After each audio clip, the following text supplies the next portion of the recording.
Hi, I'm Dave, the Great White Light, WBO, Oriental, and International Champ, and you're watching the GladrapChannel. All right, fight fans, we're here with Mr. Matchroom himself, Eddie Hearn. First thing I want to know, when are you getting a divorce? Because you're in Australia, you're in San Antonio, you're here in LA, you're never home, your wife is sick of it. Wow. Yeah, well, and she didn't realize that until he just said it. Yeah, now watch when she sees this. Thanks a lot. God. Yeah, it's been a mad trip. Australia, Saudi Arabia, San Antonio, LA, San Antonio, New York. But do you love it? You gotta love this stuff. Of course I love it. Right. Yeah. I love it. And if I didn't love it, I wouldn't do it. Right. And I don't feel tired, in all honesty, because it's so exciting what we're doing. You know, we're going from new shows in Australia to a press conference in the middle of a square in Jeddah for AJ and Usyk, to flying to San Antonio for an unbelievable card. What is the most interesting place? You've been everywhere. Is it Jeddah? Australia was interesting because it's a new market with a lot of fresh talent and a real appetite to grow boxing. Jeddah was incredible. Like AJ and Usyk, it feels like Rumble in the Jungle. You know, Thriller in Manila. You're in this square in Jeddah with thousands of people in the public and drums beating, and I mean, it was just amazing. And then here for probably the biggest fight in boxing. Yeah, so, you mentioned that. Talking about biggest fight in boxing, there's a quote that I read. I haven't heard it, but you said that this fight, Canelo Triple G Trilogy, is 10 times bigger than Crawford Spence, right? Yeah. I thought that was a little stretch. 10 times. When he showed me that, I was like, come on, Eddie. 10 might be aggressive, but the reality is we live in a bubble, right? We live in a boxing bubble. We're all hardcore fans. That's true. Listen, Spence against Crawford, what a fight. Neither guy has ever done even a moderate pay-per-view number, in all honesty. It's still an incredible fight. Well, Spence 300,000. 300 is terrible, bro. I think if you're just coming into becoming a pay-per-view star, okay, but don't care whether you're coming in or you've been there or not. That's the number. Got you. Right? It's not great. No, and when you're talking about guys like Canelo Alvarez, who consistently does 600, 700, 900 million, two for this one last time, and $1 million, whatever it was. You talk about a global reach and recognition of global icons of we the can't sport. compare the fights like that. No, you know, but we don't because we compare it as fight fans. And I think fight fans say, well, actually, I like Spence Crawford. Yeah, of course. But I'm just saying from a fight fan, is that the best fight in boxing for you? I think in boxing, Right. I don't know. I think it's a lot closer in that community than it is to the worldwide world. Right. If that makes sense. No, but you as a businessman, I know what you mean. But in boxing, I mean, they're both outstanding fights. And one is a fight between two legends, and another one is a fight between two outstanding elite champions. Two future legends. Or maybe one, or whatever. And I think we'll get it. You know, I do think we'll get that fight because I think everyone's under pressure. You know, the great thing about boxing is everyone wants to win. I'm talking about networks, I'm talking about promoters. And like what the fans have got to realise is we want to outdo the competition. So are you putting pressure on all the other promoters because you're trying to make the big fights? I just think they don't like me, so they're thinking if they see me doing AJ Usyk in Saudi Arabia and then Canelo Triple G in Vegas, they're going, we got to do something. And it just makes people do the fight. It's happened with Bob, you know, definitely through DAZN's entrance into the US market. It's definitely given everyone a kick up the backside. It got expensive for people at one stage, but that's still good for the fighters. There's a lot of competition, which is great all round. Right. Well, we're dealing with this one now. Canelo Triple G is an actual, real, live grudge match, and you're close with both of them. You actually are in both camps. What's the atmosphere like with both guys? Well, we just spoke off camera, didn't we? I don't mind saying it. Like, I want to see it because I know the bad blood is deep and real, but I'm not really interested in saying it on a Zoom. I want to say it face to face. So some fighters are not programmed, but like they have a way that they interact with the media, and really they feel like they're a role model and an ambassador, and they don't feel like they should say bad stuff. Whereas Sal, although he is all of those, no, he is. Yeah, he is, but he doesn't ultimately. He doesn't hold back when he really feels. Like he'll tell you what. I think Manny Pacquiao's the same way because he always good, but when you talk about Floyd, now he don't like that. And I'll tell you something now. Both men are desperate to go to town on the other and to do damage and to stop him in this fight. Absolutely. Like they're not really interested in, like I know from Sal's point of view, all he wants to do is stop Triple G and knock him out. I think Triple G will say, I have to go for the knockout. Following the Bivol fight, think we had a conversation and you mentioned that you still want to do the Triple G fight. Canelo wants the rematch. He wants to avenge himself against Bivol. What do you think was the determining factor in him making that decision? Was it influenced by you? Was it Eddie Reynoso? What made the decision? I think we'd already signed an agreement to do that fight. We were going to. But there's a rematch. Yeah, exactly. Fight. But I just feel like, one, it's probably where it is a bigger fight, and two, he'd already had it in his head that he was going to fight Bivol and fight Triple G. Yes. I think if you said to Saul, what do you want to do? I think as a fighter, he would say, I want to fight Bivol. Right. But because of our relationship with Bivol, we felt that we could do Triple G and then Bivol. And again, when you start looking at this guy's resume, and you're throwing all the fights that we know existed before Bivol, and you go Bivol, defeat, Triple G, undisputed, Bivol, rematch. I mean, it's like, it's never ending. In hindsight, do you regret matching up No, him against because Bivol? one, I don't have a say in this. I mean, I heard Oscar De La Hoya's stuff. Eddie. I have no say about, I put options forward to Eddie Reynoso and Canelo Alvarez. Before the fight, so all these smart asses after the fight come out and say, what a terrible decision. They said it was an easy fight before the fight. He was a massive favourite. We never said that. But he was still a massive favourite. You thought he'd win, right? We knew it would be a tough fight, but we all thought he'd win, right? I thought we both thought that he would edge it out. I thought it was a dangerous fight. I hoped he'd win. Yeah, but if you had to, most people, if they had to pick a winner for that fight, they go Canelo Alvarez. But it was the air of invincibility that may have slipped from Canelo Alvarez. But is that a good thing as a promoter? But as a promoter, no. But what about for his mindset, for Canelo's mindset coming into fighting? We'll find out. What do you think? I mean, it can do two things. It can deplete your confidence, or it can give you a kick up the backside, and it can motivate you even more. This guy is a freak of nature. Like he's a winner. So the next day, I'll just say, after the Bivol fight, he went out he had some commercial appearances that, I mean, this is a class guy, right? He's got appearances and sponsorship that he signed up to. He gets beat. He was devastated.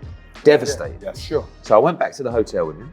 I went to bed because I thought he won't be going out but he'd already signed, this commercial deal to appear somewhere. He went out till 3 or 4 in the morning, making sure he saw fans. We went out to dinner, Then he played golf about 9 o'clock in the morning at Shadow Creek. So I thought, I'm going to go and walk around with him. Now, he was deathly silent. And he would stand over a ball. And I would be thinking, oh no, this could go anywhere. And he would hit it to 6 feet, right? And I would think, you've just lost, right? Your whole world has come crumbling down. Yeah, you can stand over that golf ball. He's a good golfer, but he's not a pro. Right. And this is the mentality. I'm not sound like too much of a fan. I know I get criticism, but he's a winner. And he wants to keep taking challenges. And I think he felt a little bit aggrieved that people criticised him. When he was jumping up a division he had no right to be in. I said, in all the build-up shows, he has no right to be at 175 pounds. But he chooses to almost get beat. It's like, well, maybe I can get beat at 175. So I'll go up there. And then when he gets beat... Handicapping himself is what you said. Yes, it is. He's handicapping himself. That's what the greats do, right? Look at Lomachenko.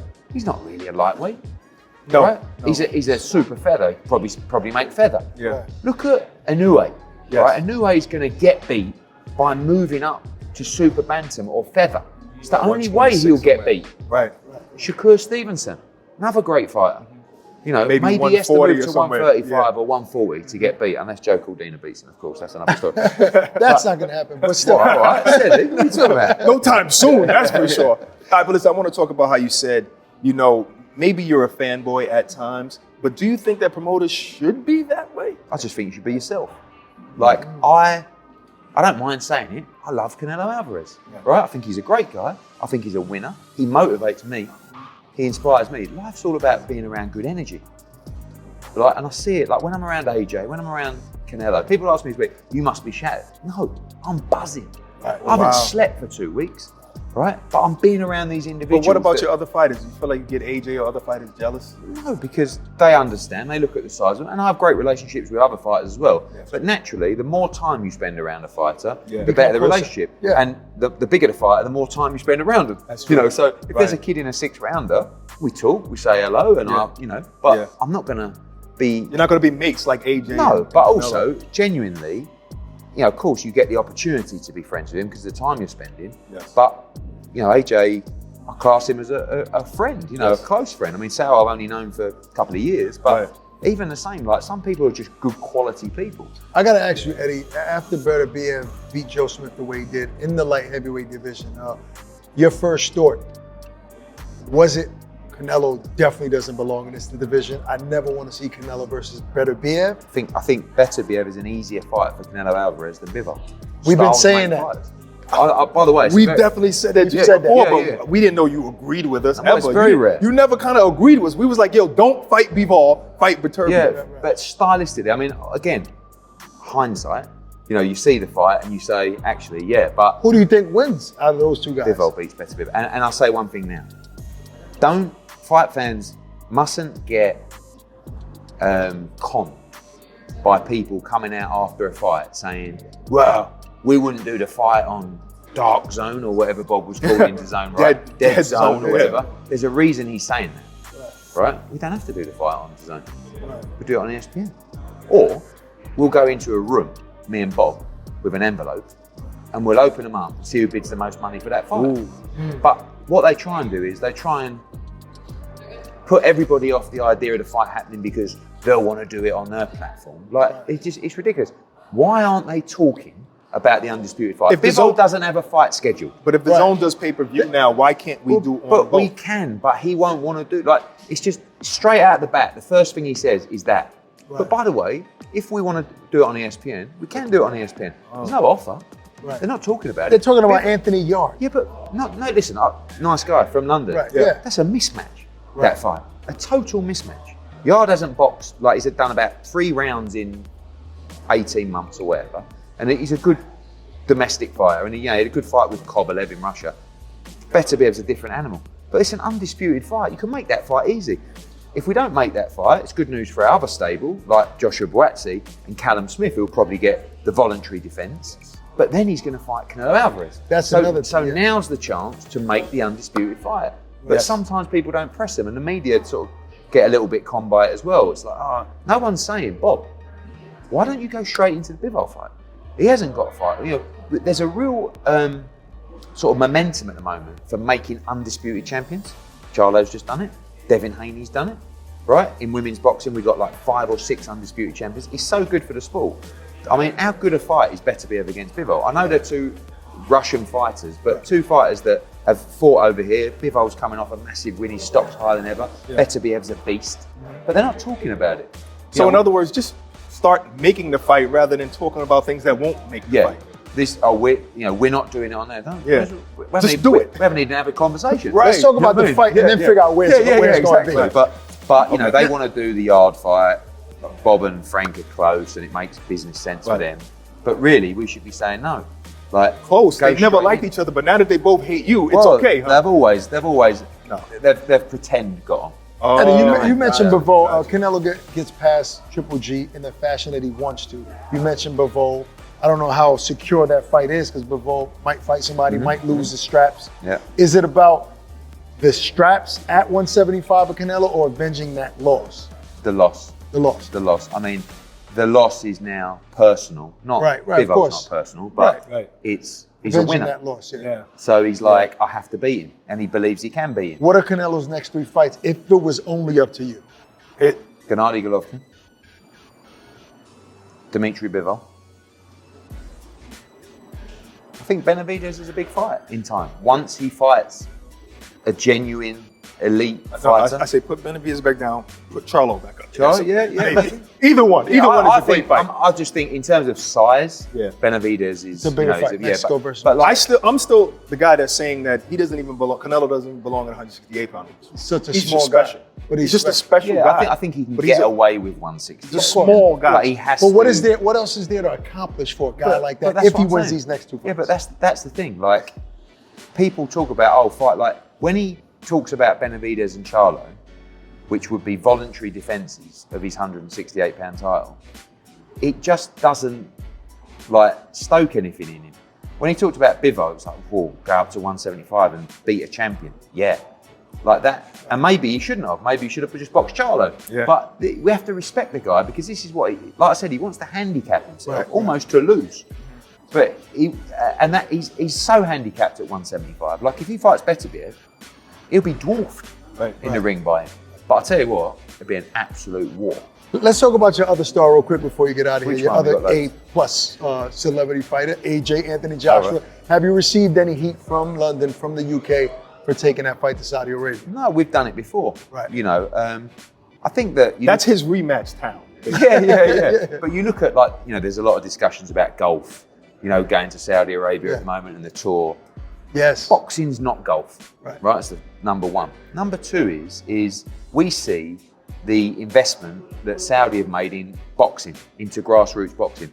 Grassroots participation is up over 300% since the Ruiz fight. The clubs, I think you've gone from 4 amateur So boxing AJ's clubs to payday is 60. bigger than that fight.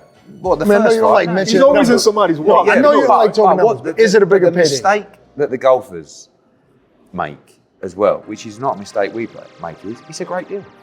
Right. Yeah. I mean, I don't mind saying it. Right. And ultimately, when you've got a fight that's a 50-50 split Right. in revenue, you have to go to the place. But is this AJ's biggest payday? Just to give the fans some there or perspective thereabouts. around it. There or thereabouts. All right, I mean, he's had some good nights. Can we end this with a prediction of Canelo Triple G? All I'm going to say is, because I don't want to upset anyone yet, is this fight will definitely not. You said go yeah. 12 rounds. You're gonna We'll do see. it when? On We'll somebody see what- else's show. we'll see what Instead of the happens. DAZN boxing no. show, you're gonna do it somewhere else. But I believe this fight will be a barn burner and it will be over within, not inside 12, inside 9. I think they will go at it. Wow. If I'm there, if you want a prediction while we're here as well, I think Anthony Joshua stops Alexander Usyk inside 9 rounds, right, on August 20th. That's not a popular opinion, but it's my honest belief of seeing the work he's been doing with Robert Garcia. And yeah. I'd like to see that happen. Well, Thank there you. you have it, Mr. Eddie Hearn.